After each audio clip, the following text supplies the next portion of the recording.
hemos invitado al periodista Luis Miguel González, director general editorial del periódico El Economista, especializado, claro, en estos temas, para comentar con él justamente la magnitud del anuncio presidencial esta mañana, si debe de ponernos tranquilos, debemos estar jubilosos como el gobernador de Nuevo León porque ya le van a mandar agua para los próximos 10 años, o debemos estar preocupados. Luis Miguel, bienvenido como siempre, bien recibido. Muchísimas gracias, un placer estar con ustedes. Gracias, Luis Miguel. ¿Es momento de estar jubilosos, de celebrar este crecimiento del 2%, o tú tienes tus observaciones? Creo que es una buena noticia que hay que tomar con cautela. En un año tan complicado para el mundo, la fotografía que nos entrega la economía mexicana el primer semestre es buena. Yo diría es buena a secas.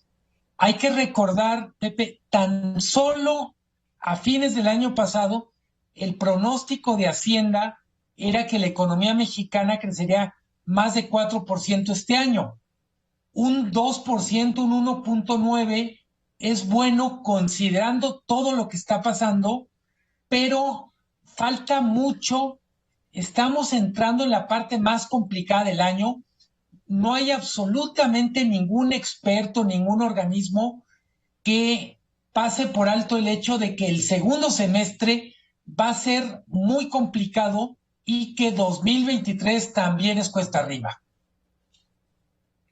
¿Cuáles son las preocupaciones de, por ejemplo, Moody's Analytics? El otro día, tú lo sabes mejor que yo, dio a conocer que Estados Unidos está entrando en una contracción económica sumamente peligrosa que raya prácticamente en el proceso recesivo. Cuando escuchas eso y sabes la vinculación que hay entre las dos economías, creo que en México deberíamos estar preocupados.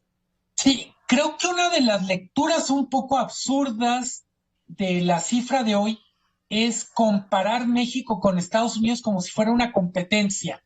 Para decirlo con todas las letras, México y Estados Unidos más bien colaboran que compiten. Si a Estados Unidos le va mal, no hay manera que a la larga a México le vaya bien. ¿Por qué?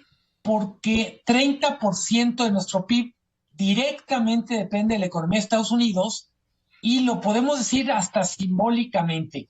Estamos hablando de las remesas, estamos hablando del comercio, las exportaciones, el turismo.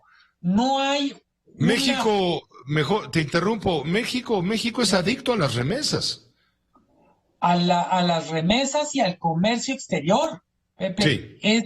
México exporta más de $1,000 millones diarios a Estados Unidos. No solo son coches, son aguacates, son frutillas como zarzamora, etcétera. La zona norte del país, vamos a decir de Aguascalientes para arriba, incluyendo Jalisco, Guanajuato, básicamente son integradas de manera creciente a Estados Unidos. ¿Qué es lo que nos preocupa cuando decimos el segundo semestre viene más complicado? Los datos de la economía de Estados Unidos es la desaceleración, pero también la inflación.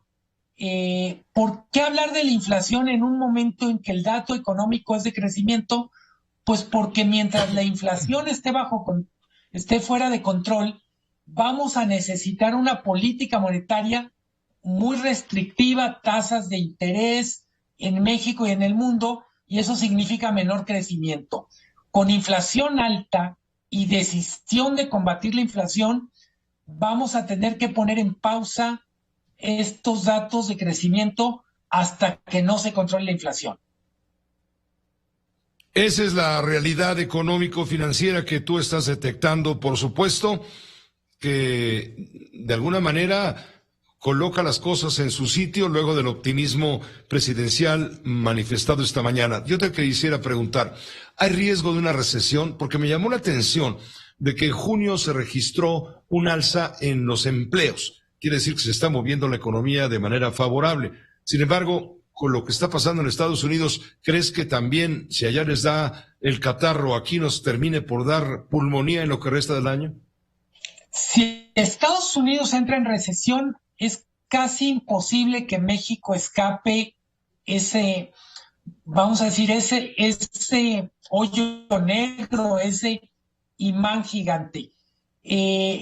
La pregunta en Estados Unidos que tiene sentido no es si va a haber recesión o no, sino qué tan profunda, qué tan larga va a ser esa recesión. El mejor escenario es que Estados Unidos entre en una recesión relativamente corta que de la que salga pronto. Para México no solo es el comportamiento de la economía de Estados Unidos medida en el PIB, es que se resuelva bien el tema de las consultas del TEMEC y que de alguna manera las inversiones que están previstas para llegar a México no se encuentren con letreros del tipo ustedes no son bienvenidos aquí. Luis Miguel, finalmente te quisiera comentar lo dicho hoy, declarado hoy por el subsecretario de Hacienda, Gabriel Llorio, cuando a pregunta expresa explica que el subsidio del 100% al consumo de las gasolinas no está afectando, ese estímulo fiscal no está afectando de manera negativa las finanzas públicas. ¿Cuál sería tu opinión? Es un estímulo que lo han explicado muy bien, tiene como objetivo frenar la inflación. Si lo vemos desde otras preguntas, y ¿habría una forma diferente de gastar el equivalente a 20, 30 mil millones de pesos al mes? Pues lo podemos ver con los problemas que están ocurriendo en algunos lugares para infraestructura del agua. ¿Cuántos problemas estatales, municipales de agua se podrían resolver con ese tema?